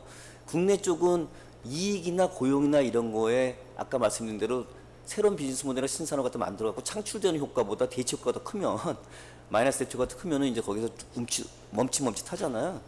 그거 이제 돌파하는 게 아까 제가 볼 때는 오토 쪽을 확산시키는 거라고 생각하는데 아까 시간이 없어갖고 제가 이제 중앙파우션 중앙보험의 그 탕샤오페이 그저 혈당 측정기 얘기를 좀 드렸지만 결국 거기에 이제 모델을 보면 어느 중앙보험이라는 그 온라인 보험회사가 평안보험이라는 아날로그 보험회사하고 서로 시너지를 내는데 엔드유저는 금융소비자들의 이익을 위해 갖고 보험 그 가입자들의 이익을 위해서 뭐 효율적으로 할 수가 있겠죠. 온라인 보험 중간 그것만 하면 자꾸 이제 그런 재산 깎아먹기나 아니면 서로 이해상충 이슈나 고용 이슈라는 게 생기는데 바깥쪽에 해갖고 아까 그렇게 하면 산업의 다른 산업 예컨대 혈당 측정기기라는 의료 산업 그다음 빅데이터라는 새로운 산업 그다음에 아웃도어 세일즈 이때까지 안 했는데 이거 활용해갖고 아웃도어 세일즈까지 되는 병원 비즈니스 이 네 개의 산업이 다 연결되는 거거든요. 그래서 그렇게 되면 이제 온라인 보험회사인 저 중앙보험 말고도 평안보험도 근데 온라인 보험회사의 그 수익 모델도 네 개에서 다 수익을 얻으니까 안정적이고 발전될 수 있고 그런 것들이 저게 되고 혈당 측정기기 회사도 기존에 그냥 파는 것 대비 훨씬 그렇게 해서 신을 낼 수가 있고 빅데이터 산업 쪽도 자기네가 막 그런 만드는 게 아니라 그런 그 기기 통해서 또 쌓이니까 좋고 병원도 아웃소스 못하다가 생기니까 좋고 그런 걸 통해 갖고 이제 그게 공감이 되면 나갈 수 있다는 거죠. 그래서 이제 그런 부분들을 국내 이슈에서는 좀 활용을 하면 좋지 않을까 생각을 합니다. 예, 결국 말씀을 요약하자면 아무튼 핀테크 기업이 이런 오픈뱅킹이나 이런 기존 금융권의 개방을 통해서 연결이 된다는 것은 금융의 저변을 넓히고 금융 수요자에게 훨씬 더 나은 서비스를 제공할 수 있는 그 효과이기 때문에 결국은 그건 기존 금융권의 플러스가 되는 것 아니냐. 그러니까 결국 윈윈이다. 이런 인식이라고 생각을 합니다. 그걸 조금 더 전문적이고 구체적인 사례를 들어서 항상 설명을 해주는 게 좋을 것 같은데 아무튼 항상 오픈뱅킹이나 뭐 혹은 API 만들 때 느끼는 그런 갈등이 뭐였었느냐면 기존 금융권을 어떻게 설득할 것이냐. 기존 금융권이 굉장히 많은 투자를 했던 그런 일들을 그대로 핀테크 업체에게 제공하라는 그 설득을 어떻게 할 것이냐 하는 그런 고민이 있었는데 이 점이 조금 더 정교하게 또 모델링화돼서 기존 금융권에게 제공돼야 되지 않느냐. 예를 들지만 미국의 산업사를 보면은 미국의 제조업체들이 항상 유통업체의 갑이었었어요. 제조업체가 물건을 주느냐 안 주느냐. 근데 월마트라고 하는 대형 체인점이 생기면서 훨씬 더 소비자의 접점에 가까이 있는 그런 체인점이 생기면서 유통업체가 제조업체를 지배하게 된 거죠. 마찬가지로 우리나라도 보면 정자 상거래 업체들이 이제 제조업체들을 점차 지배하게 됩니다. 즉 접점에 있어서 핀테크 업체들이 훨씬 가깝게 있다고 하면 자 기존 금융권들은 지점, 우리도 온라인, 뭐 모바일 다 있는데 우리 거는 그러면 어떻게 되는 거냐 하는 그런 고민에 빠지게 한다고. 그게 핀테크 업체를 자꾸 경원시하게 되는 혹은 벽을 쌓게 하는 그 문제를 갖고 있는데 이게 핀테크 업체들이 앞으로 더 다듬고 잘 성공 사례를 만들어서 기존 금융권을 더 개방하게 하는 그런 중요한 일을 해야 한다라고 생각하는데 지금 세 분의 설명을 들으셨으니까 기존 금융권이신 우리 조본부장께서 설득이 되셨어요? 안 되셨어요? 앞으로 더 어떻게 생각하시겠어요? 왜냐면 그게 참 그 평안 그 중앙보험이 평화부문이 투자하는 회사예요. 아, 예. 그거 제가 말씀 안 드려요. 제가 기존 금융권에 들어온 지가 2년밖에 안 돼서 네. 제가 기존 금융권을 대표할 수는 있는지 잘 모르겠지만 저희는 이제 핀텍의 퓨처스 랩은 오프라인에 있어서 상생의 프로그램으로서 저희가 운영을 하고 있는 거고요. 이렇게 생각합니다.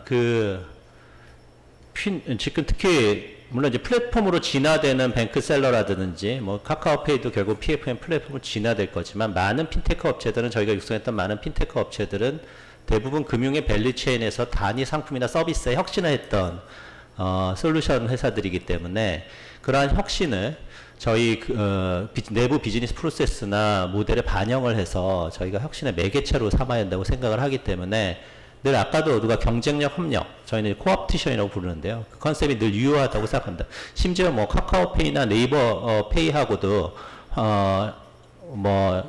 외환 송금이라든지 환전이라든지 국내 계좌 기반한 결제 서비스에 협력을 하고 있기 때문에 늘 그런 프레임에서 늘 생각을 하고요. 특히 이제 오픈 뱅킹, 오픈 이노베이션을 작금의 상어로 볼 때 왜 협력이 그럼 일어나느냐? 결국 데이터라고 생각합니다. 저희가 갖고 있는 금융의 데이터라는 것이 굉장히 양질의 데이터고 양도 많고 퀄리티도 굉장히 우수하긴 하지만 더 나은 서비스나 상품을 고객한테 제공하기 위해서는 외부의 데이터가 필요합니다. 예를 들면 저희가 야놀자랑 협업을 하게 되면은 그 숙박업체에 대한 데이터가 저희가 갖고 있는 데이터들이란 것은 매출액이라든지 과거의 대출의 정보밖에 없지만 거기서 갖고 있는 데는 부킹 시스템하고 MRO를 다 갖고 있습니다. 심지어 칫솔 몇 개, 그 다음에 정확하게 향후 부킹에 의한 이 사람들이 어떠한 사업 비즈니스를 할 데이터들을 다 갖고 있기 때문에 그런 것들이 금융의 언더라이팅 모델과 같이 결합이 된다 그러면 훨씬 더 나은 대출, 정확한 리스크 프라이싱을 할 수 있기 때문에 어차피 협업은 불가피하고요. 더 나아가서는 결국 데이터 경제라고 봤을 때 누가 많은 데이터들을 이러한 협업을 통해서 확보했느냐가 향후의 금융기관의 경쟁력을 좌우지우지하기 때문에 협업은 반드시 불가피하다고 저희는 생각을 하고 그 다음에 저희는 금융기관을 1등하는 금융기관이기 때문에 26,000명을 갖고 있지만 26,000명에서 혁신을 할 수 있는 조직은 2,000명이 채 되지 않습니다.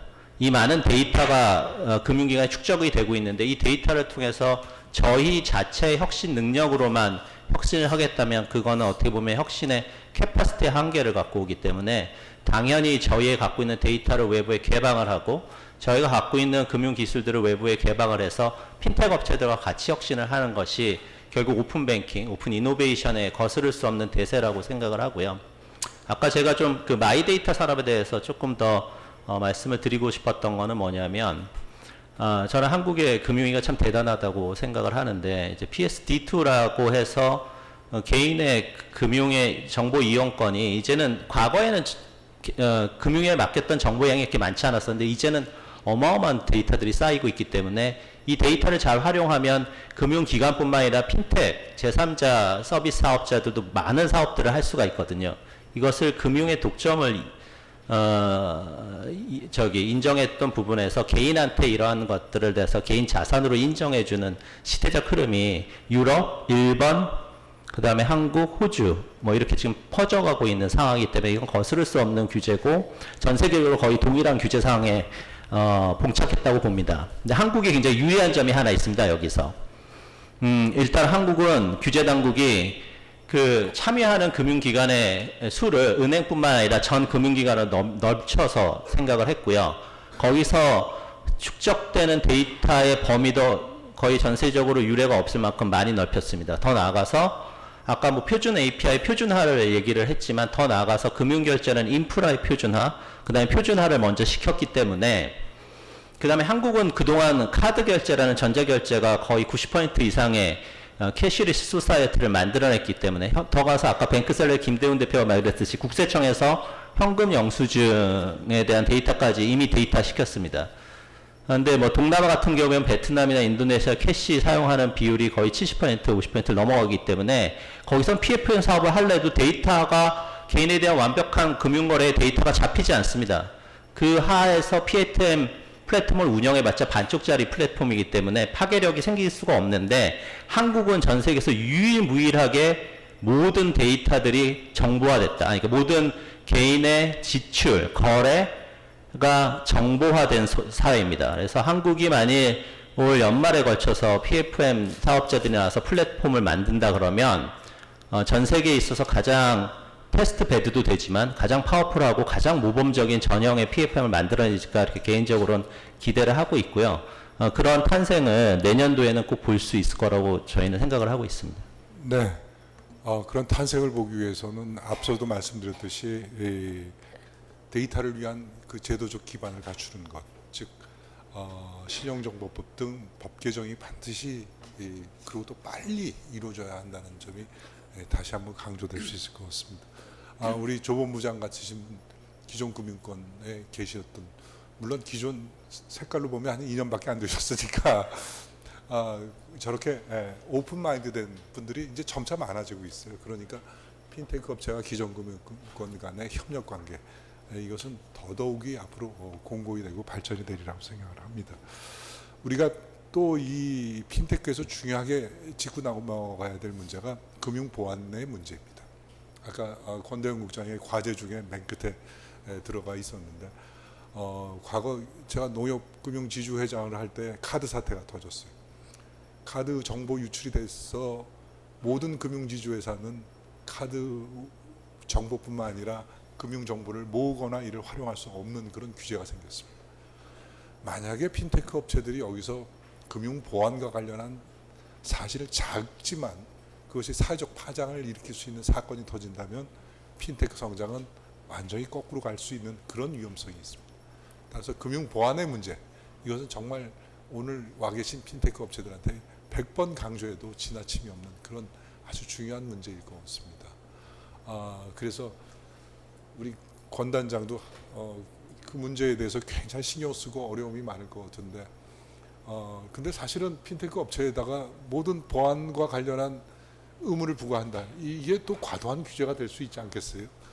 그 점에 대해서 다시 한번 강조해 주시고 어떤 생각을 정부에서 가지고 계신지를 좀 말씀해 주시면 좋겠네요. 예, 제가 그 보안 사고나 이 사이버 데이터 유출 또는 사이버 이런 부분이 안 생기도록 그 매일 제가 진짜 기도하고 있습니다. 왜냐하면 지금 이 혁신의 동력을 한꺼번에 이제 잃어버릴 수 있는 것들을 아까 저 카드사 정보 유출에서 이제 경험을 했기 때문에, 그래서 아마 근데 그 짝수해에 잘 일어났더라고요. 올해는 홀수.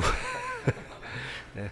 그래서 지금 엄청 신경 쓰고 있는 부분인데, 이제 저희가 업무를 할 때 아까 뱅크샐러드 김태훈 대표가 보안이 또 장벽이 되어서는 안 된다는 그런 지적도 있는데, 사실은 이제 오픈 API를 이제 금융권을 설득할 때 이제 금융권이 탁 들고 나온 카드가 그거 어떻게 믿고 하냐, 그 이야기를 하더라고요. 그래서 이제 유럽의 사례도 보면 이제 강력한 보안 인정을 필요로 하는데, 그런 부분에 대해서 이제 핀테크 스타트업들이 좀 어느 정도 따라와야 될 것 같고요.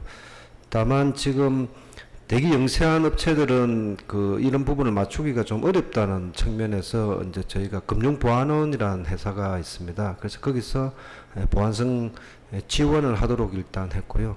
그다음에 샌드박스를 통과했던 이런 핀테크 기업들은 저희가 바우처를 이제 정부 예산으로 지원하기 위해서 금년에 그 필요성을 느끼고 지금 추경에 22억을 이제 신청했습니다. 한 개 업체당 1,500만 원씩 해서. 그래서 그러니까 정부가 지원도 하고 보안원 감독원에서 컨설팅도 해서 일단 최대한 이제 일단 그 부분을 이제 막으려고 하는데, 이제 스스로 그런 노력을 좀 병행했으면 하는 그런 당부를 꼭 드리고 싶습니다.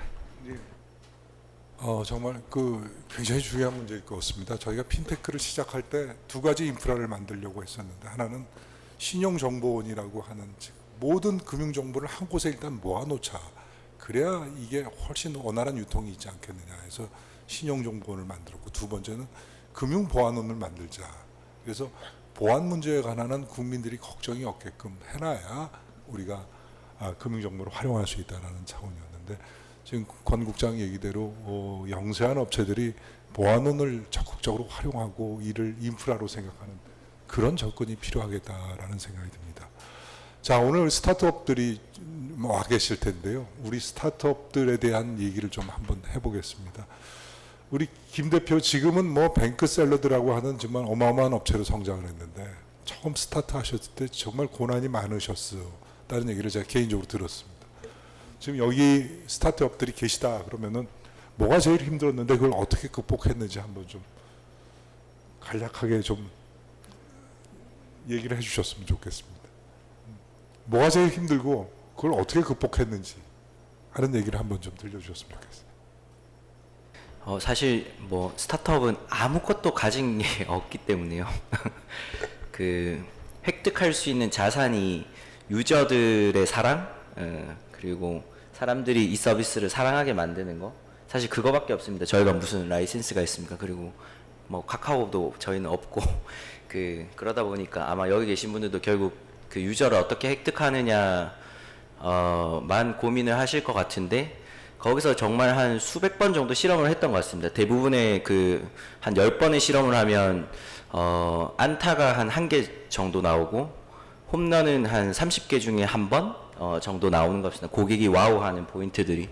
그래서 그 실험을 하는 데 있어서 처음에는 그게 얼마나 중요하고 또 그 실험을 하는 데 있어서 비용을 줄이는 그 노하우가 되게 중요하거든요. 린 스타트업이라고 하는데, 그 얼마나 빠르게 실패하고 빠르게 가설을 실험하느냐가 이 스타트업은 결국에는 저는 이렇게 생각합니다. 거의 손을 결박당한 채로 바다에 빠진 상태에서 출발하는 게 스타트업이라고 생각하거든요. 왜냐하면 가만히 있으면 죽는 상황이기 때문에 그 상황에서 결국 얼마나 빠르게 실험하느냐가 중요한데, 그리고 그 여러 번 실패하다 보면 아무리 저처럼 머리가 나빠도 고객에 대해서 이해하게 된다고 생각합니다. 그래서 그 아주 빠른 실험을 하루하루 계속하시고 하시는 것이 너무나 중요하다고 생각하고, 개별적인 노하우는 제가 따로 설명을 드리겠습니다. 따루랍니다. 그러니까 꼭 찾아가십시오. 자, 그러면은 이 스타트업들을 키우는 입장에서 우리 조 본부장께서 어떤 사람이 성공을 합니까? 한번 그 요인들을 한번 좀 얘기를 해봐 주시죠. 저희가 생존율이 아까 되게 높다고 말씀을 드렸는데요.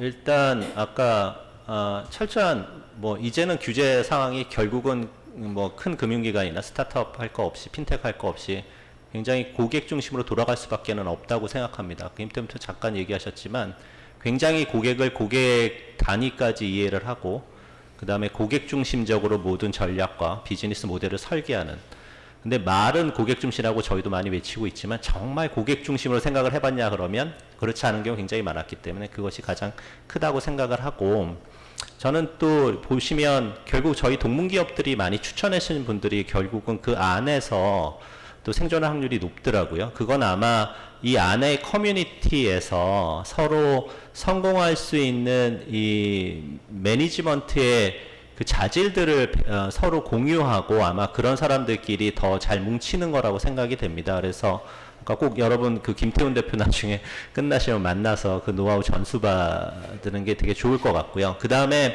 조금 아까도 말씀드린 이 스타트업이 5년간의 기간에서 계속 생존하려고 그러면 그때까지는 돈을 못 벌 가능성이 상당히 높습니다. 그래서 시리즈 A, B, C 등의 계속 지속적인 자금을 받아내셔야 되는데요. 그럴 때 그 자기 비즈니스 모델을 상대방한테 굉장히 진정성 있게 설득할 수 있는 그런 커뮤니케이션 스킬. 근데 그냥 단순히 말을 잘하는 그런 것들이 아니라 그 진정성을 담아서 그 자기 그 비즈니스에 대한 열정, 커미트먼트 이런 것들이 결국은 성공의 열쇠가 아니었을까라고 생각을 합니다. 네. 네. 도움이 되는 그런 얘기일 거라고 생각을 합니다. 우리 권대웅 국장님 마지막으로 홍보를 하나 더 해야 되겠는데, 아까 코리안 핀테크 위크라고 하는 정말 저희가 데모데이를 시작할 때만 해도 굉장히 거의 강제 동원이었어요. 은행장님들 오셨는지 안 오셨는지 진짜 출석 불러라.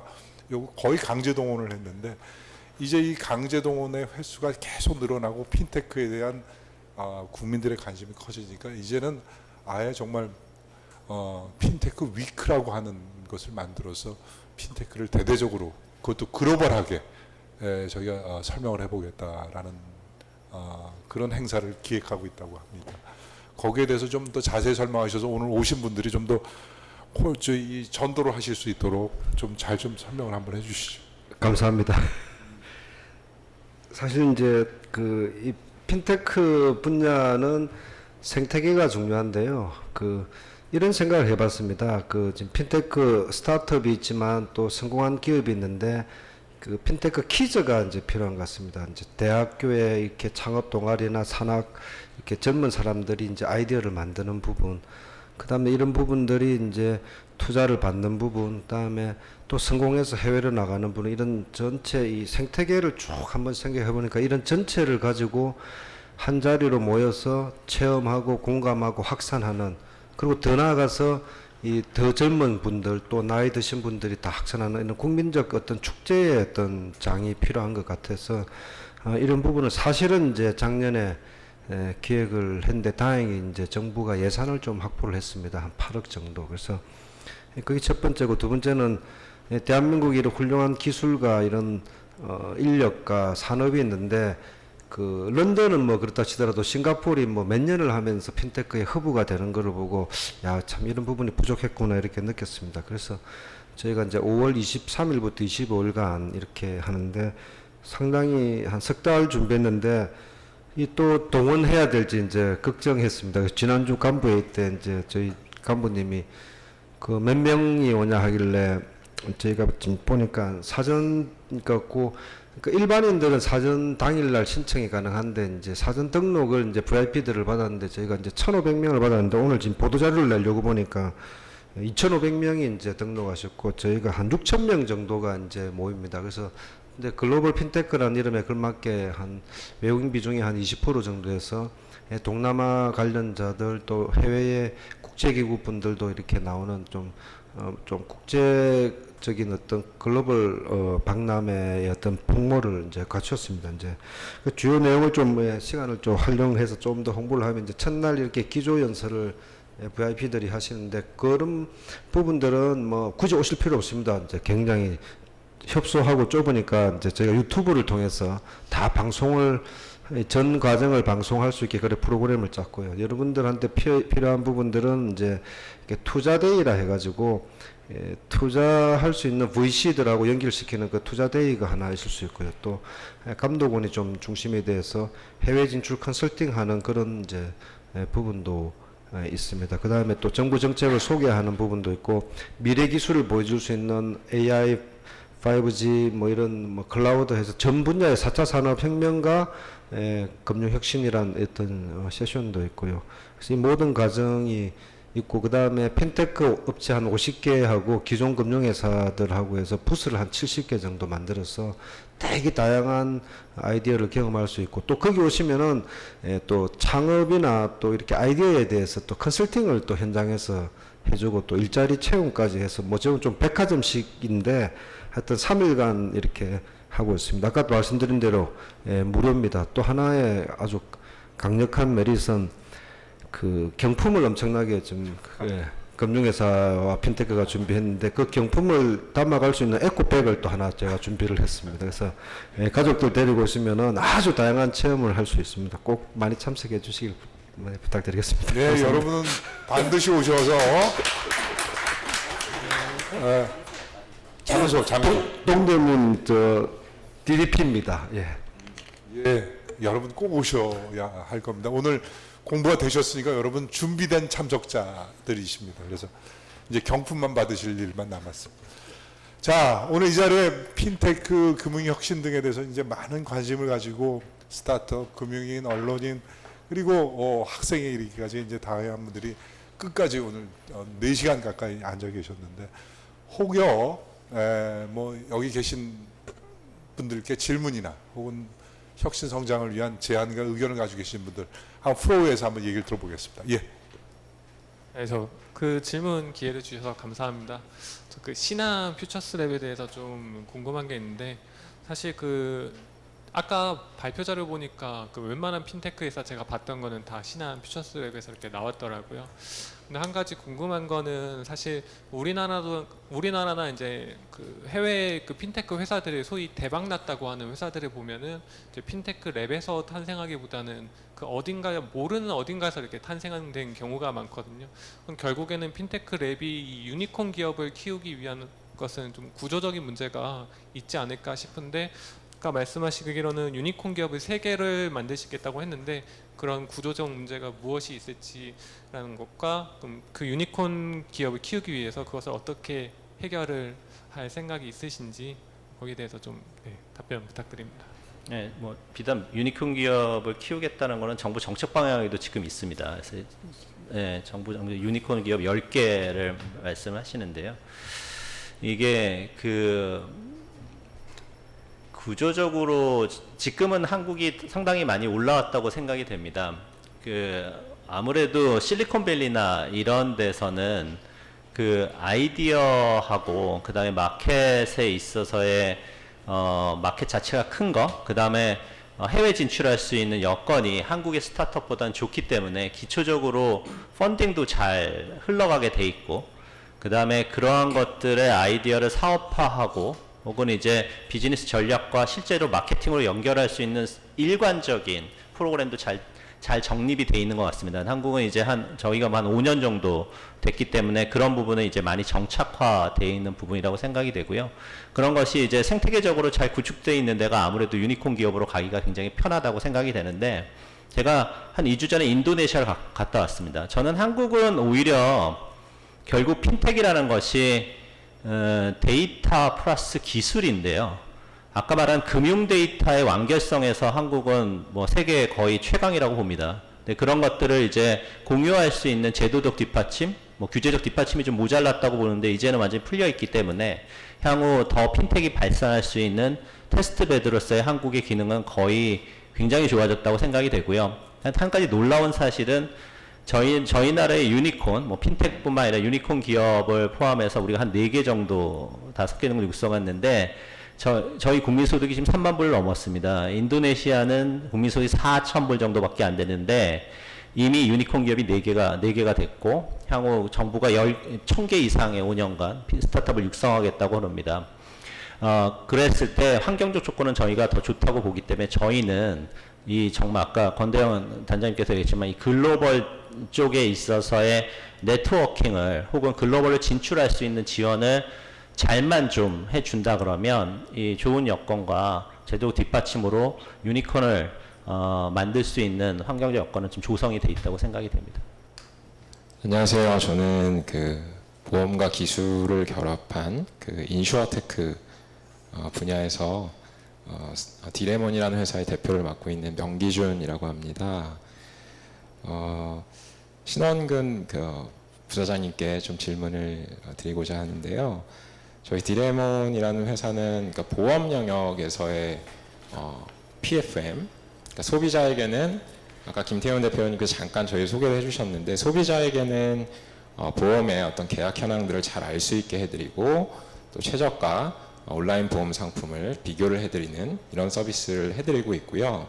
여기서 모아진 여러 가지 이 계약 정보들과 외부의 어떤 검진 정보 같은 것들을 지금 국내 10여 개 보험사들과 저희가 API를 이미 연결을 해서 1년 전부터 이 데이터들을 서로 주고받으면서 보험 가입의 심사, 여러 가지 검진 결과서를 제출해야 됐던 불편함이라든지 아니면 이 가구당 보험 가입률이 지금 거의 100% 육박하는 상황에서 이렇게 맞춤형 보험들을 이렇게 추천할 수 있는 그런 기반을 제공해주는 이런 아마 마이 데이터 쪽에서의 어떤 보험 섹터에서 일어날 일들을 저희가 지금 보험사들과 지금 한 1년 전부터 좀 해보고 있습니다. 그런데 이제 제가 신 부사장님께 이제 질문을 드리게 된 이유는 카카오페이가 PFM에 이제 향후에 이제 앞으로의 2B 모델로 이렇게 진출을 하신다라고 말씀을 주셨는데 저희가 이제 아직까지 좀 크지 못한 스타트업이기 때문에 저희가 재작년에 첫 투자를 받을 때 그리고 작년에 이 두 번째 투자를 받을 때 투자사분들께서 항상 주시는 동일한 질문이 있습니다. 니네가 이런 사업 한다고 하는데 이거 네이버가 하면 어떡할 거야?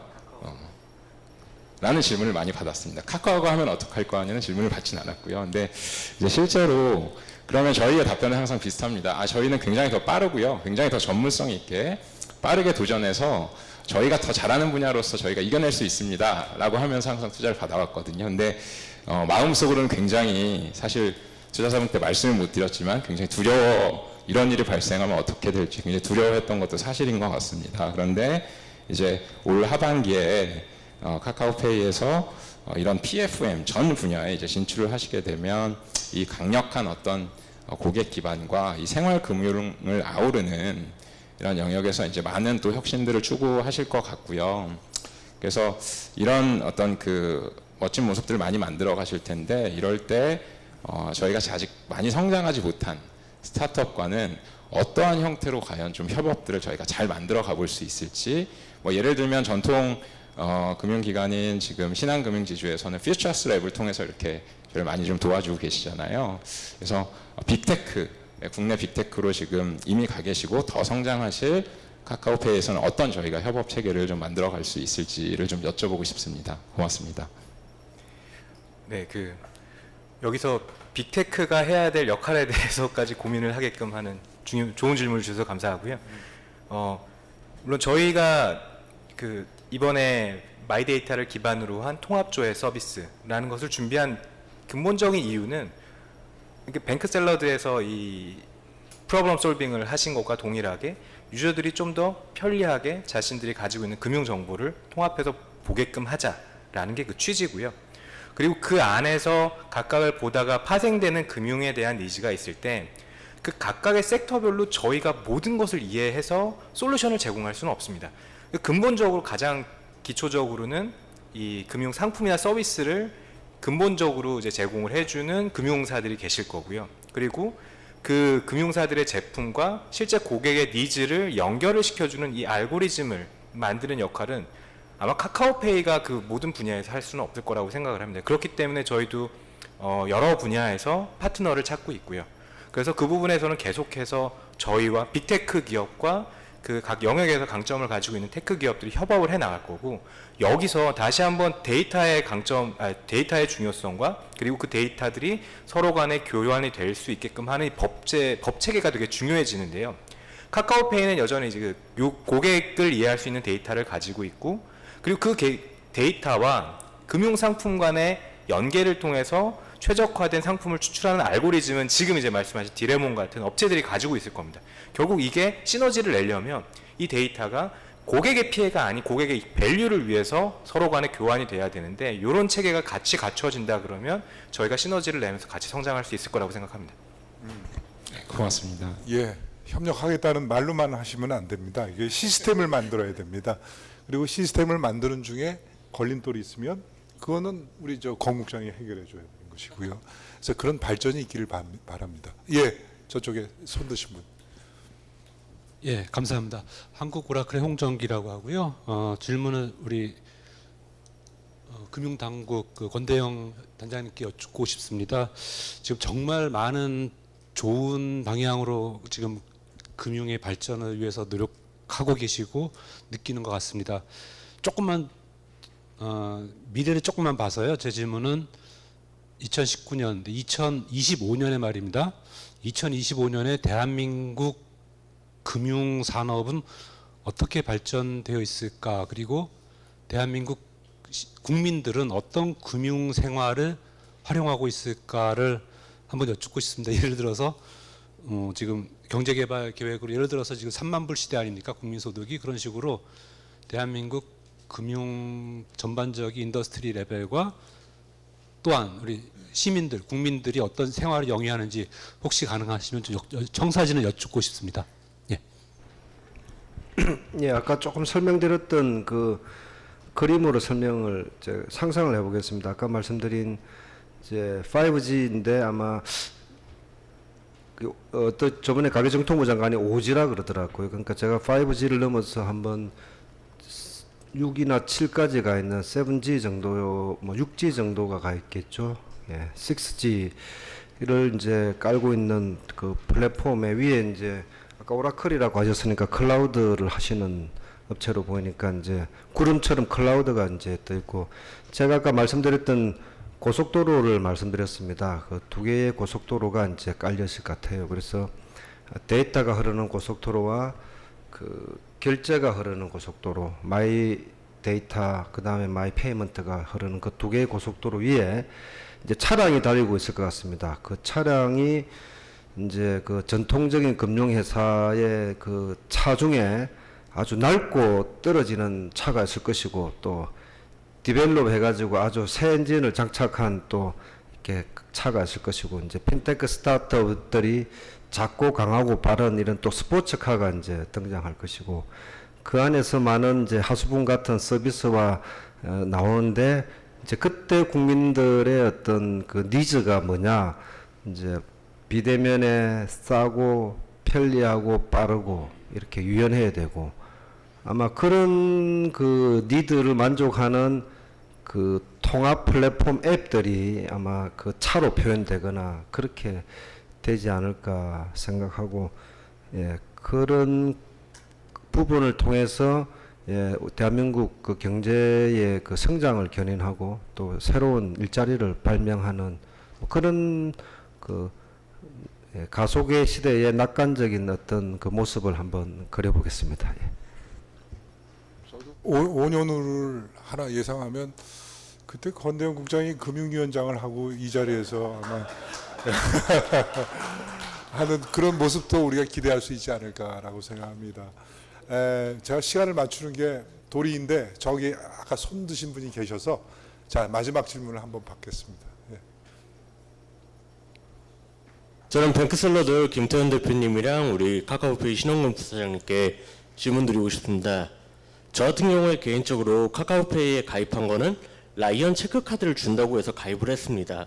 그리고 뱅크샐러드 같은 경우에는 광고를 보다가 우연히 유튜브를 통해서 가입을 하게 됐습니다. 너 그렇게 누워서 놀다가 언제 자산관리 할래? 하고 있어요 하고 대답하는 그 광고였는데요. 이게 우연히 제 눈에 들고 많은 가입자를 모았을 뿐이지, 실상 많은 스타트업들이 제일 많이 고민하는 것은 어떻게 내가 있는지를 알릴까, 사람들을 모을까라고 생각을 합니다. 실제로 방금 3, 4시에 네이버 인기 검색 1위도 토스, 스타벅스였거든요. 내일 낮에 1시간 동안 토스가 스타벅스에서 결제만 하면 캐시백으로 다 돌려준답니다. 예, 이런 뭔가 제살 깎아먹기 경쟁을 하는 것처럼 뭘 계속 내줘야만 사람들이 겨우 몰릴 수 있다는 게 어떤 시류 같은데, 뱅크샐러드께서는 혹시 다음 홍보 전략이라든지 지금 테스팅하고 있는 마케팅 아이디어가 있는지, 카카오에서는 라이언을 이길 수 있는 어떠한 대체제가 있는지 궁금합니다. 그 영업 비밀이 안을 공개하지 않는 범위 내에서 뭐 해주실 말씀 있으면 혹시 응원이라든지 어떤 스타트업 창업자에 대한 조언이라도 저는 좋을 것 같습니다. 네, 일단 저희는 이제 성공한 서비스는 지금 그 저희 금융비서라는 서비스인데요. 실제로 인스타그램에서 이나 페이스북에서 뱅크샐러드 검색하시면 저희 금융비서 서비스가 나오는데, 이거의 핵심은 고객의 금융결제 데이터나 이런 것들을 보면서 금융과 관련한 문법으로 커뮤니케이션 하는 게 아니라 생활 속의 메시지들을 전하는 겁니다. 예를 들어서 뭐 정유신 교수님 결제 내역을 봤더니 월화수목금 다 술이더라. 근데 술 결제가 저녁에 있더라. 근데 네. 데이터가 정확하네. 네, 근데 일주일 동안 결제 내역에 술이 없더라. 그러면 저희가 금주를 축하드립니다. 뭐 이런 식으로 커뮤니케이션 하는 거예요. 저희가 여기서 영감을 어디서 받았냐면, 예전에 김생민의 영수증이라는 프로그램이 있었습니다. 그게 그 한 명 한 명 개개인의 영수증 내역을 보면서 아직 결혼도 못 하셨는데 지금 여기서 뭐 이러시면 안 되죠. 뭐 이런 식으로 이제 위트 있게 커뮤니케이션 하는 거였는데, 저희가 거기서 영감을 받았던 게, 이게 결제 내역이 금융이 아니라 사실은 라이프 스타일에 대한 데이터구나라고 이제 착안을 해서 그 커뮤니케이션을 하기 시작했는데, 이게 바이럴이 너무나 많이 되는 거예요. 저희가 지금 한 달에 한 10만 명 정도가 그냥 마케팅 없이 유입이 되는데, 이게 다 금융비서의 그 인스타그램이나 이런 데서 캡처를 한 걸 보고 들어오시는 겁니다. 그래서 아예 지금은 어떻게 했냐면, 이 금융비서가 이제 결국에는 고객의 라이프 이벤트가 발생하면 그 이벤트에 저희가 위트 있는 커뮤니케이션을 하는 건데, 그 인프라를 아예 저희가 6개월에 걸쳐서 만들었고요. 지금은 아예 이제 그 개그맨 출신의 기획자를 한 명 뽑았고요. 그 다음에 그 제일기획 출신에서 카피라이팅 하는 친구 2명을 데려다 놓고 이제 고객의 금융 트랜잭션들에서 어떤 이벤트가 일어나면 어떻게 고객을 웃기고 공감하게 만들까를 아예 일주일에 3개씩을 만들어내고 있습니다. 그래서 이 컨텐츠를 이제 저희 올해는 한 200개 만들자가 이제 저희 전략인데 그런 것들이 실제로 저희가 성공한 실험 중에서 대박 실험이라고 보시면 될 것 같고요. 이제 이런 이제 결제 데이터를 더 똑똑하게 만드는 것들이 이제 앞으로 저희 마케팅 계획인데, 예를 들어서 그런 겁니다. 이제 저희는 이제 금융 비서가 아니라 금융 지능이 되겠다라는 계획을 가지고 있는데, 다음 달에 아마 런칭을 할 것 같습니다. 그 고객 개개인이 한 번쯤 하는 질문들 있지 않습니까? 뭐 내 지금 현재 수익과 지출로는 서울에 있는 강남의 아파트는 몇 년 걸려서 살 수 있을까? 내 이번 달 수익과 지출은 얼마의 그 자산을 남길까? 이런 것들이 개인의 이제 데이터를 분석하는 걸 넘어서서 미래를 예측해야만 이제 알 수가 있는 건데, 저희가 지금 머신러닝 알고리즘으로 이런 개인 금융의 미래를 예측했을 때 대부분 유효한 값들을 다 얻고 있습니다. 그래서 더 이제 생활 밀착하지만 더 똑똑해지는 방향으로 뱅크샐러드는 좀 진화하고, 그것이 결국 고객한테 와우 포인트를 만들어내고 그러면 이제 마케팅도 더 필요 없게 되지 않을까라는 게 저희 생각입니다. 네. 네. 우리 신부사장 더 할 말씀. 네. 그 짧게 뻔한 얘기 하나와 조금 더 생각해 볼 만한 여지가 있는 얘기를 말씀을 드리면, 김태흠 대표 말씀 주신 것처럼 결국은 자기 서비스의 본질에 충실해야 되는 게 가장 중요하다고 생각을 합니다. 뱅크샐러드가 물론 다른 서비스, 좋은 서비스도 많지만 브로콜리나 여러 가지 굉장히 좋은 서비스 대비 더 고객들한테 사랑을 받는 것은 많은 부분 유저빌리티를 체크를 하고 더 쉽게 다가갈 수 있게끔 만들었기 때문이 아닌가 생각이 되고, 그래서 본질에 집중하는 거는 교과서적인 얘기지만 그게 가장 맞는 답이라고 생각을 하고요. 근데 그 다음에 그거는 누구나 이제 열심히 할 수 있는 일이고, 그 다음에 저는 지금 말씀드린 게 100% 적용이 될 수 있고 없고 약간 이거는 논란의 여지가 있겠습니다만, 굉장히 중요한 파트너를, 좋은 파트너를 만나는 게 중요하다고 생각을 합니다. 용어 중에 B2B2C라는 용어들이 많이 있습니다. 결국은 나는 이 엔드 유저 또는 이제 그 엔드 커스터머를 만나야 되지만 직접적인 채널이 없을 때 그 중간에 브릿지가 될 수 있는 다른 비즈니스를 활용을 했을 때 내 서비스가 훨씬 더 잘 노출이 되고, 그리고 그로 인해서 결국 내 브랜드가 더 성장할 수 있는 기회를 찾을 수 있거든요. 제로 베이스에서 내가 B2C 채널을 뚫기 위한 굉장히 많은 노력을 하기보다는 좋은 파트너를 만나서 같이 시너지를 낸다 그러면 이 부분은 좀 더 가속화가 될 거라고 생각합니다. 참고로 라이언 전무님을 이길 수 있을 만한 마케터는 아직 저희 내부에 없습니다. 예, 오늘 이제 마무리해야 될 것 같습니다. 오늘 진지한 토의와 발표, 그리고 참여해 주신 많은 분들, 그리고 우리 프로에서 함께 계신 여러분께 감사드립니다. 마지막으로 강조하고 싶은 것은 속도입니다. 속도. 특히 4차 산업혁명을 새로운 경쟁력을 확보하려는 혁신 성장, 이를 이끌 핀테크의 변화는 정말 속도의 전쟁일 거라고 생각을 합니다. 그래서 속도를 내야 합니다. 속도를 내어도 앞서 있는 선진 강국들을 따라잡기라는 게 쉽지 않습니다. 그래서 여기 계신 여러분들께서, 그리고 여기 금융인, 핀테크 전문가, 그리고 언론인 여러분들께서 힘을 모아 주셔야 될 것 같습니다. 그것이, 그 힘이 우리 핀테크 발전의 속도를 더 밀어내지 않을까라고 생각합니다. 그래서 더 큰 목소리를 내주시기를 부탁드리면서, 오늘 좋은 포럼이 있기까지 가장 많은 애를 써주신 우리 허가연 한국금융신문 회장님, 그리고 김봉국 대표님, 이하 한국금융신문 관계자 여러분께 감사 말씀드립니다. 이상으로 토론을 마치겠습니다. 감사합니다. 네, 오늘 긴 시간 고생하셨고요. 이것으로 2019년 한국금융미래포럼을 모두 마치겠습니다. 오늘 함께해 주셔서 감사합니다. 안녕히 돌아가십시오.